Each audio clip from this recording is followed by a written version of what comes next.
Povich tonight. 24-year-old left-hander who once again takes the hill to the sound of Billy Joel's Piano Man. Ben looking for a bounce back after a tough start in LA. Yeah, he's had a couple of rough starts in a row, but I will say this, the two teams he's faced his last two starts have been really good offensive teams, right? He faced the Astros 2 starts ago and the Dodgers, arguably the 2 best offenses in all of baseball, so I look for him to have a lot more success tonight. Chicago 4-37 in the second half. It has been an unfathomable year for the White Sox.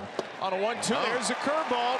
So a couple of fastballs followed by a couple of curveballs, and there's that beautiful sequence from Povich. Robert with a ground ball to Gunnar Henderson, shows off the rocket to first, and Henderson retires Robert. Andrew Benintendi, and he continues his strong play at the plate. Last 6 games for Benintendi, hitting almost .370. This one is just crushed to right field, and it's going to go off the wall. Benintendi, he's going to get to second base, and a 2-out double. How about this streak that Benintendi has been on at the plate? Well, here's the struggling Andrew Vaughn, who's 0 for his last 24. And a ground ball to short again for Henderson. And Cade Povich with that fastball curveball combo works a scoreless first. We'll see Gunnar bat when we come back. Look at a rookie, Nick Nastrini, both starting pitchers 2021 draft picks tonight. Hard hit rate that's 95 or up. Henderson leads the team 54%. The league average about 39%. Another low slider. This ball's golfed into right. Now will get down in front of Jolks, and Gunnar with a hard turn on his way to second, and he is in there, foot on the bag with a leadoff double. Well, that's how you want to get the party started right there, and I love this swing. 25th double of the year by Gunnar Henderson, and he has covered some breaking balls this year. So that'll bring up Ryan O'Hearn, the first baseman. Into right field, O'Hearn gets a slider and drills it. This ball will get to the wall. Ryan's on his way to second, and it's a double-double first inning for the O's. Henderson started it off. O'Hearn drives him in 2 batters later, and the Orioles tally first. Orioles 58-15, folks, this year. 58-15 when scoring first. Santander makes his swing out to right center. That ball one hop to the wall. Robert barehands it. He'll throw into second. His throw is late. 3 doubles in the first 4 batters as the Orioles are demolishing this slider. The Orioles just being so incredibly patient right now, and you absolutely love to see it. Forcing him to try and get pitches inside of the zone. I mean, Nastrini's slider has a .407 slugging against right now, and it's great to see the Orioles do some damage against it. So Ethan Katz, White Sox pitching coach, completes his visit. Now Colton Cowser. Ooh. That pitch got all the way through the netting.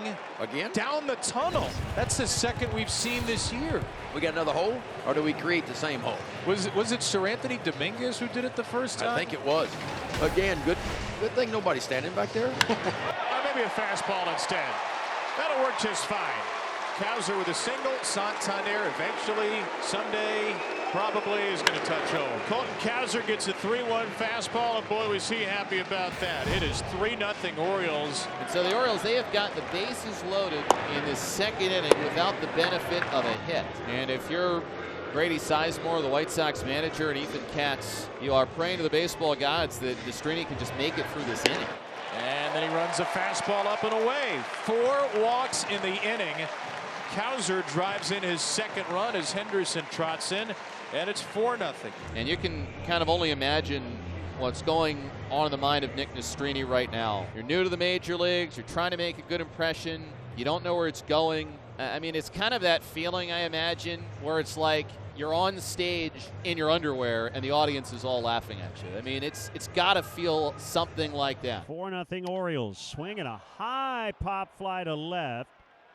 3 Sox defenders in the area. It'll be Benintendi. Oh, and he collides with Vargas. Oh, no! Oh, my goodness. The White Sox have just gone full White Sox. The Orioles have made this a 7-0 game on what will be a bases-clearing double, we assume, for Jimenez.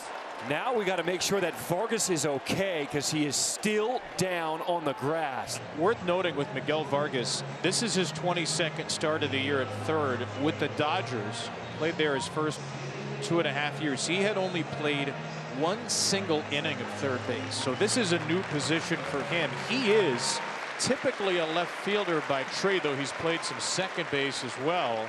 And he commits an error that allows 3 runs to score. Likely the last for Nastrini. That is 5 walks in 1 inning. Yeah, 36 pitches in back-to-back innings. Cade Povich has been terrific. 4 strikeouts through 3, up and down the zone on 4 different pitches for a 7-0 lead. Swung on and missed. Povich goes outside with a fastball. It's his 5th strikeout of the evening. 1-1. Benintendi on the ground, picked by Jackson Holliday. Gets up, throws to first, and Benintendi's retired, 2 down. 2 outs for Gavin Sheets. Scorches a ground ball. Charging in as Henderson scoops, slings it to first, and in time, a leaning catch for Ryan O'Hearn. We head to the bottom of the 4th. 7-0 Orioles lead the White Sox. 2 on, 2 out. Here's Cedric Mullins. Orioles looking to add to the 7-0 lead. Up the middle, that ball's going to get through. A left-on-left base hit for Mullins. Kowser is in. Jimenez goes to third. Cedric's got another RBI. He drove in 3 last night. He's got 1 today, and it's 8-0. So an infield hit for the White Sox shortstop. And Chicago's got 2 on, 2 out here in the 5th. And the pitch is popped up. Shallow center. This could be trouble. Henderson with a tremendous basket catch.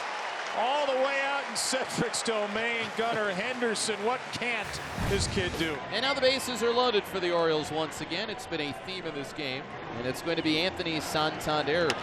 Santander drives one the other way to deep left. Benintendi with a ton of room out there will make the catch. Anthony's got a sacrifice fly to make it 9-0. Cade Povich 8 swings and misses. Has not walked a batter yet, and he's done that several times this year. I just love the fact that he's able to take this lead, right? He's got this 9-run lead, so as a result, like we talked about earlier in the game, he's able to just kind of relax a little bit. Another strikeout on a changeup. He had 5 strikeouts on changeup all season. He has 3 tonight as Robert goes fishing. That'll bring up Benintendi. That is a new career high for Povich, who's making his 12th start. Sweeper strike. Oh, sorry, Steve. And that's it. It looks like Grady Sizemore has been tossed, and he is hot. He said 2 nights in a row, you are squeezing the strike zone of my guys. And you know what? Grady's right. It's been a bad night for Hunter Wendelstedt. Hunter's getting up in Grady's face. Grady Sizemore sticking up for his guys. Sometimes that can put a charge into the ball club. I mean, you got to go out there occasionally and get run. You can't blame him. This has not been the greatest night for Hunter. Of course he is. And that is just terrible. Benintendi might be and gone then Benintendi too. is now tossed. Well, he got 2 calls that were Hunter, you're just bad. You're just bad. Cade Povich just got Gavin Sheets to fly out. He's now tied a major league career high 6 1/3 innings, and he has a major league career high 8 strikeouts. If you threw high fastballs that only set up a really good breaking ball, comes out of that same window when you begin to tunnel it.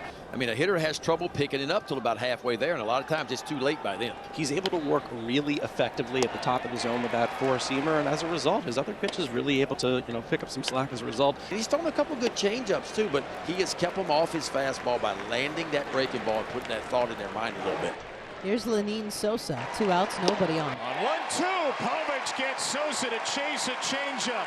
7 innings, 9 strikeouts. A career night for the kid from Nebraska. Hey, it's the 8th inning, and Cade Povich is still out there. Yes, sir. Povich gets him looking. A new professional career high, 7 1/3 innings. And how about a 10th strikeout to go with it? Line to right center field. That'll get down for a base hit for Amaya.